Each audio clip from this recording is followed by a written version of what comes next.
नमस्कार सर्वांना। आज आपण बनवणार आहोत मेथीची भाजी। चला तर मग आपण बनवूया मेथीची भाजी। तेल गरम झालेलं आहे। आपण सुरुवातीला थोडं लसूण ॲड केलेला आहे। हिरव्या मिरच्या तुमच्या तिखटानुसार आणि एक कांदा हे चांगल्यापैकी आपण परतून घ्यायचं आहे आणि थोडीशी हळद ॲड करायची आहे। पिवळी मुगाची डाळ मी 3 पाण्यामधून स्वच्छ धुवून घेतलेली आहे आणि कांद्यामध्ये त्याला परतून घेतलं आहे व थोडंसं मीठ ॲड करायचं चवीप्रमाणे, तुमच्या चवीप्रमाणे की मीठ ॲड करायची। मेथीची भाजी मी 3 पाण्यानं स्वच्छ धुवून घेतलेली आहे आणि तिला आता मी याच्यामध्ये ॲड केलं आहे। पूर्ण 10 मिनिट तरी तुम्ही हे झाकून ठेवायचं आहे। पाणी ॲड करायचं नाही, त्याच्यामध्ये मेथीच्या भाजीलाच पाणी सुटत असतं।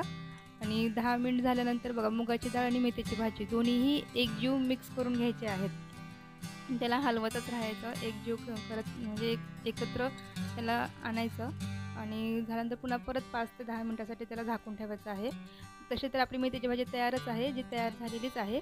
परत एकदा हलवून तिला एक 5 ते 10 मिनिट गॅस बंद करून तिला असं झाकून ठेवायचं आहे। मग त्याच्यानंतर मेथीची भाजी ही तयार आहे आपली। मी प्लेटिंग तयार करत आहे। त्यापैकी मी 2 ऑमलेट बनवले आहेत। एक तिखट आहे आणि एक साधं ऑमलेट आहे। चपाती आणि थोडीशी मेथीची म्हणजे प्लेटिंग करताना मेथीची भाजी, अशा प्रकारे ही प्लेटिंग तयार आहे। व्हिडिओ बघितल्यावर थँक्यू व्हेरी मच।